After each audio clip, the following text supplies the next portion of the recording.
This is a special edition of The Causes of Things, and I'm your host, Michael O'Fallon.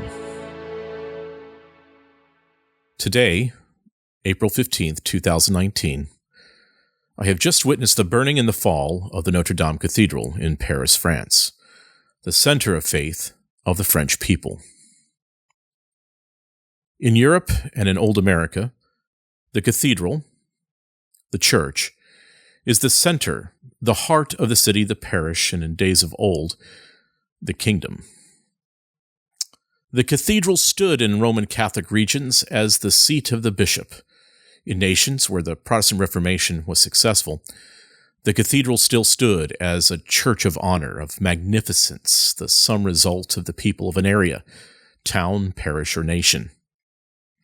You see, when cathedrals were built, the very finest architects, craftsmen, builders, sculptors, artists, the very best of the region were assembled to give an expression of what gifts God had given them to express. In a sense of worship, the beauty of their faith, of their culture, of their civilization. In your city or nation, your cathedral defined who you were as a people, as a culture. It was the place of worship, where a civilization baptized, married, and it was eventually buried. It was the center of life's journey. It was an expression of who you were as a people, as a culture, as a faith. The faith of the Reformers corrected much of the excesses and wrongs of the idolatry of many cathedrals and the worship of the structures themselves, as opposed to the God who inspired the majesty and craftsmanship of the glorious cathedrals of the Gothic age.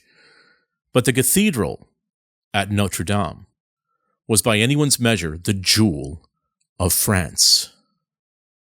The cathedral of cathedrals. The center of the faith of a nation. It was the stuff of legend, of grand stories, and even musicals. All of this being said, the faith of France has dwindled. The cathedrals and churches of France, Germany, Austria, Switzerland, and the United Kingdom have become beautiful, empty boxes, devoid of the devotion, faith, and family culture that they once represented just a short time ago. Rare are the births, the marriages, and the funerals. Those are left for parks, beaches, and even cruise ships in today's society. And sadly, over the years, we have seen the center of a city devolve from being the cathedral or the church to becoming the state house or the judicial courts of the Enlightenment or modern age, to ensure that right is done and justice is served. And now, eventually to our postmodern age, with the center of the city being occupied by the hospital, just trying to stay alive. So, if you wanted to tear the soul out of a nation, rip the heart out of a people, if you were someone intent in deconstructing or destroying an old culture, and we had talked about this on episode 9 of The Causes of Things, you would ensure that you destroy the old so you could replace it with the new. As reported today in an article on sovereign nations, countless churches throughout Western Europe are being vandalized, defecated on, and torched. In France, 2 churches are desecrated every day on average. According to PI News, a German news site, 1,063 attacks on Christian churches or symbols, crucifixes, icons, statues, etc., were registered in France in 2018. This represents a 17% increase compared to the previous year, 2017, when 878 attacks were registered, meaning that such attacks are only going from bad to worse. Arsonists torched the church of Saint Sulpice in Paris soon after midday mass on Sunday, March 17th, with authorities vaguely stating that, quote, the fire was not an accident, end quote. Hardly anyone writes and speaks about the increasing attacks on Christian symbols. There is an eloquent silence in both France and Germany about the scandal of the desecrations and the origin of the perpetrators. Not a word, not even the slightest hint that could in any way lead to the suspicion of migrants or secular radicals. It is not the perpetrators who are in danger of being ostracized, but those who dare to associate the desecration of Christian symbols with immigrants or progressive totalitarians.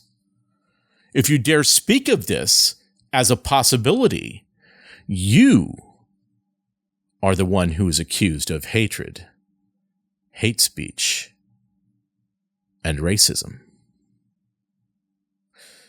Now, understand, as we had covered in the last episode of The Causes of Things, if you want to bring in the new, you must dispense, crush, destroy the old.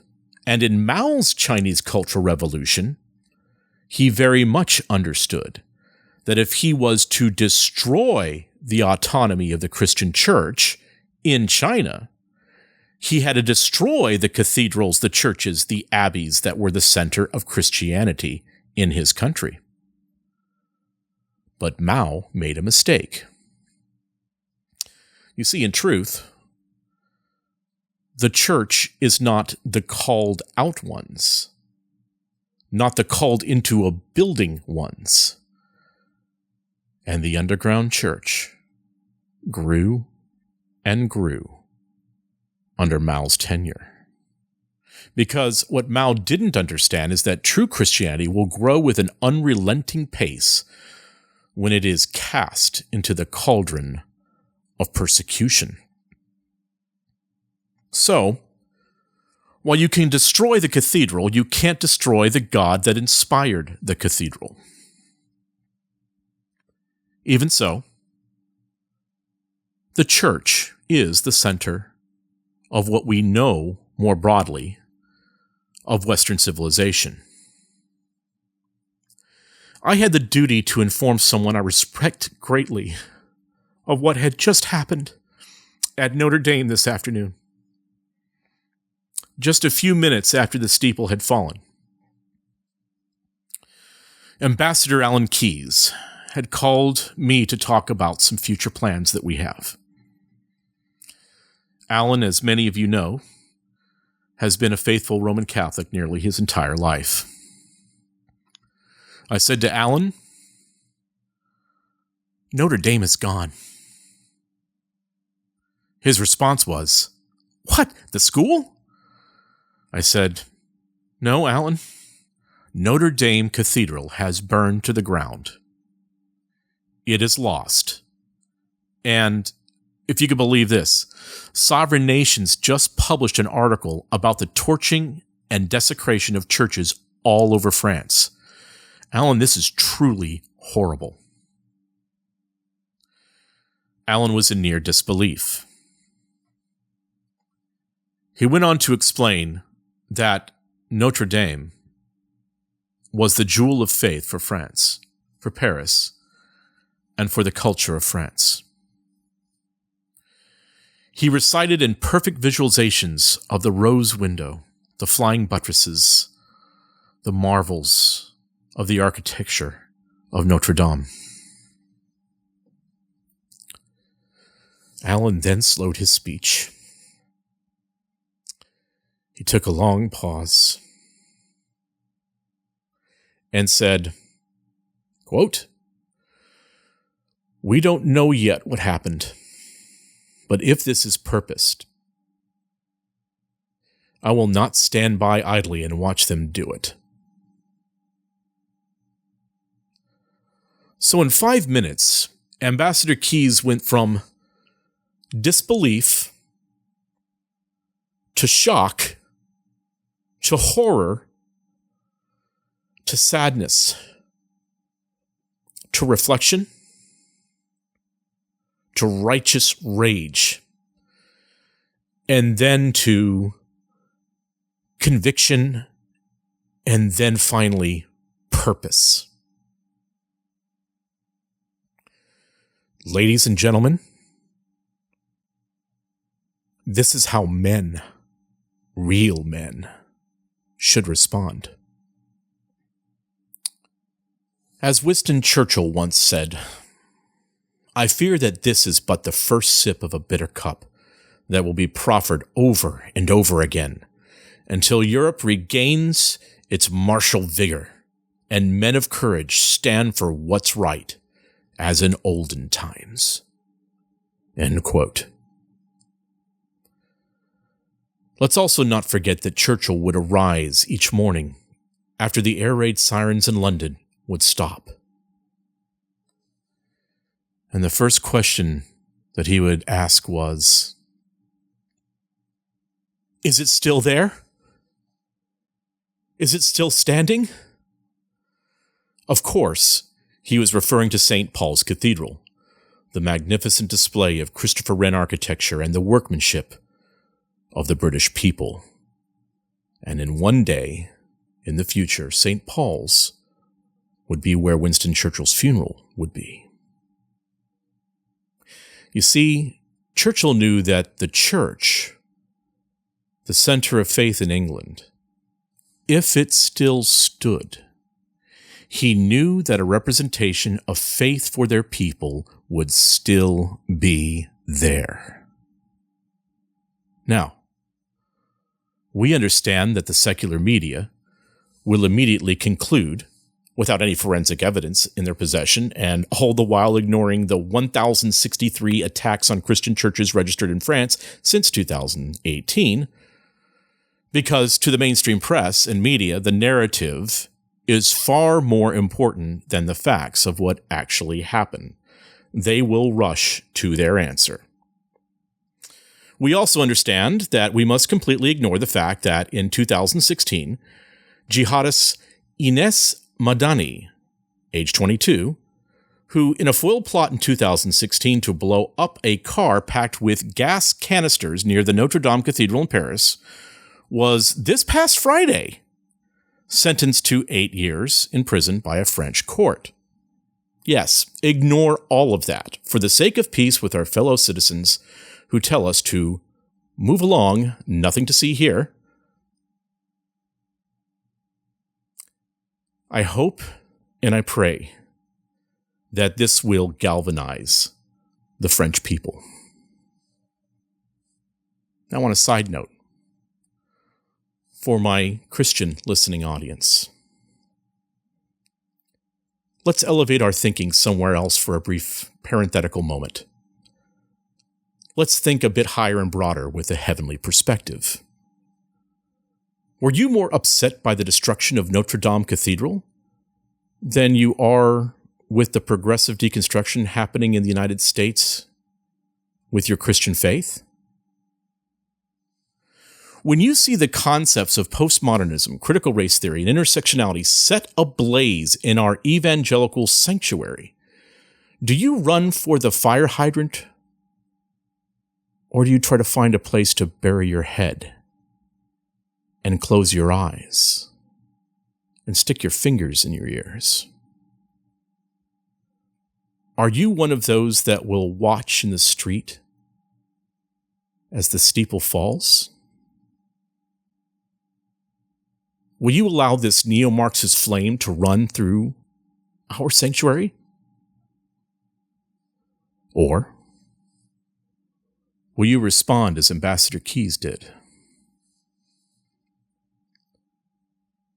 With disbelief, to shock, to horror, to sadness, to reflection, to righteous rage, and then conviction and purpose. That, ladies and gentlemen, is something to think about.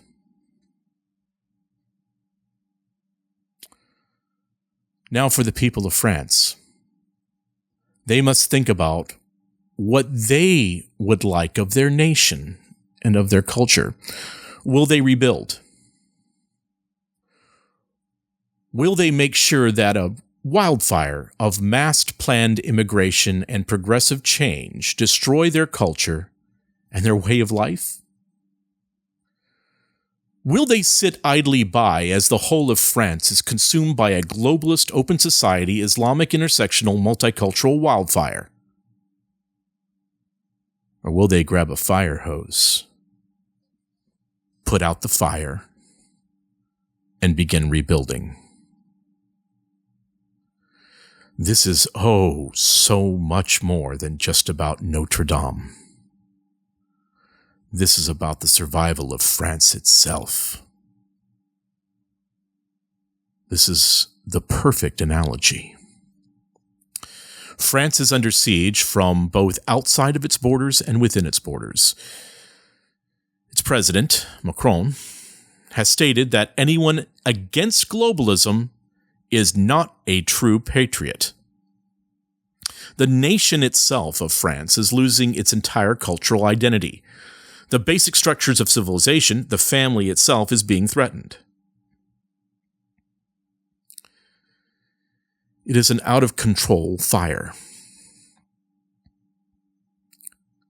You see, Notre Dame may be lost. It may be gone forever. What of France? That answer, what of France, is up to the people of France.